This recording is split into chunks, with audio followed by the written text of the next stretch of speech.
Hi everyone, my name is Amanda and I am from the Filmspeak podcast, and today I will be talking about the representation of American youth seen through the films Kids, White Girl, and American Honey. So first I will be talking about the movie Kids. It was written and directed by Larry Clark and it came out in 1995. I believe it was actually the first film that he's ever made. It follows a group of teenagers in New York City for a full 24 hours, and it's a very day in the life. They are just casually walking around and it ends with them going to a party. However, its main focus on youth, with all of the characters individually, is that it focuses on their sexuality and how they all have this idea that they are extremely invincible. All of these teenagers are at the beginning of their sexual exploration. It also effectively shows parallels between the young boys and the young girls. There's a scene in particular that cuts between the group of boys talking about what they like and what they don't like as far as sex goes, and it also cuts to the females, and it's almost comedic in the way that it's polar opposites with what the young boys like and what the young girls like, because I don't think any of them are actually educated in anything that has to do with sexuality. The movie also effectively shows the consequences of sex that a lot of young people don't think about. And I'm by no means saying that anybody who is promiscuous or anybody who partakes in sexual exploration deserves to contract any type of disease. Chloe Sevigny's character contracts HIV after only having sex with one person one time, even though her friend who got tested with her and is way more reckless with her sex life gets off disease-free.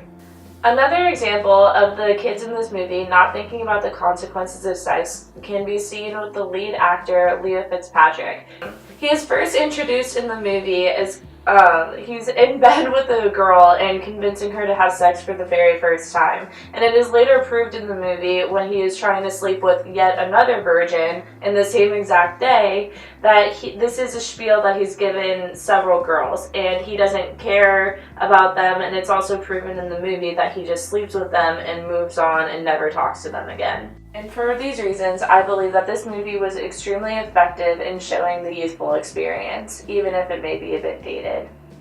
The next movie I'm going to talk about is White Girl. This came out in 2016 and it was written and directed by Elizabeth Wood. The movie is about a girl who is about to start her sophomore year of college in New York. She moves in with her friend a couple weeks before the semester is supposed to start, and she falls in love with a guy that she just met who is actually a drug dealer, and I believe he's Puerto Rican.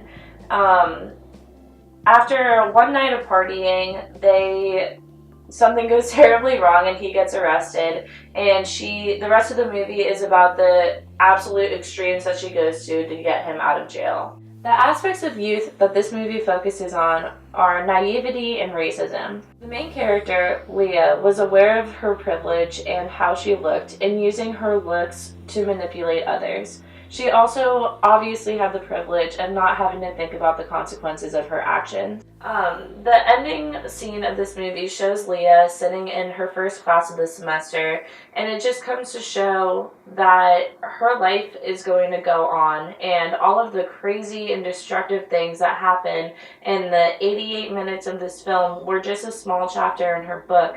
Meanwhile, Blue is possibly going to be in jail for the rest of his life because of the actions that she performed. Something that I felt was ineffective after a certain extent was that every man in this movie sexually preyed on Leah. It was seen with the boss, it was seen with the lawyer, it was seen with Blue's distributor / boss, and it was also seen with a taxi driver who otherwise was completely unrelated to the other events that happened in the film. I believe this was ineffective because of how frequent it was throughout the film and how in your face it always was. It got to the point where a new man would be introduced in the movie, and as a viewer you could ask yourself, oh, is this man going to be a predator as well?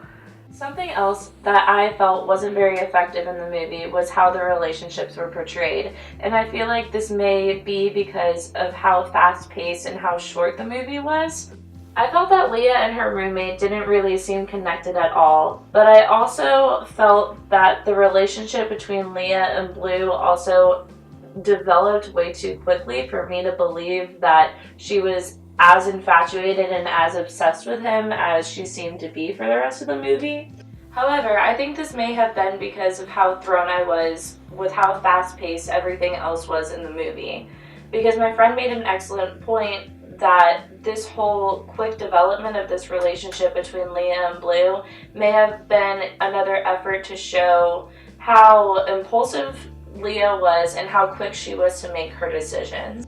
She also pointed out how quickly young people do tend to fall in love in an almost Romeo and Juliet way, without realizing how hard and difficult it is to actually be in love and be in a functional relationship. We can see this yet again in the final scene where she is sitting in the classroom, that reality is finally hitting her hard, and that she's not going to be seeing Blue for a very long time. The last movie I'm going to talk about is American Honey. This movie also came out in 2016, and it was written and directed by Andrea Arnold. The movie follows Star, who is 18 years old and really has nothing going for her in her current living situation. She joins a group of outcasts who travel around the country by van selling magazines, and the movie really just follows the events that unfold after she makes the decision to join this group of people. This movie does a great job of portraying freedom in youth and also shows everything in a very realistic way. It also has a teenage female lead who isn't taking place in a comedy, or this isn't some type of post-apocalyptic young adult novel character, which lately has been very rare to see happen in movies. Star also didn't all of a sudden become the most impressive or the top salesman of this group of people. She wasn't overly impressive. She made mistakes, was obviously flawed. She also stirred the pot and challenged other characters in the movie. And she also challenged the other characters and kind of stirred the pot, which they, for the most part, didn't really like that much. But this opportunity for Star to get away with this group of people was really also a chance for her to truly act like an 18-year-old with her whole entire life ahead of her. This movie definitely was effective in representing youth.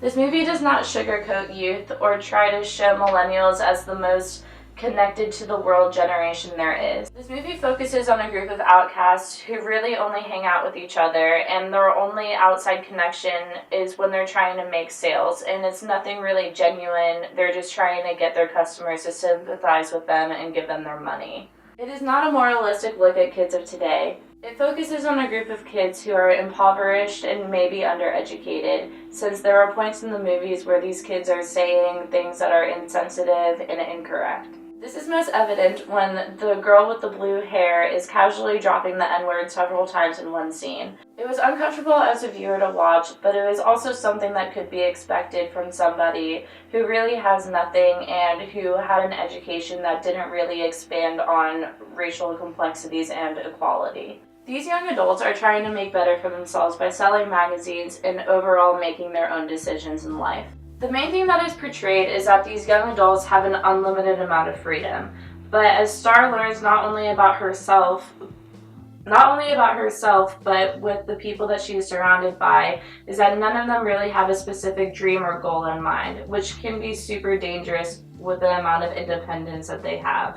Most of the actors that star in these movies are predominantly white. Race should not define the acting jobs that certain actors are offered, and a film cannot be fully representative of a certain generation when it does not include the demographics that rightfully exist in our country. That about wraps it up for this video, but please make sure that you follow Filmspeak on Instagram, Twitter, and make sure you like us on Facebook. We will also be launching our website along with the posting of this video, so make sure you stay tuned because a lot of exciting things are going to be happening.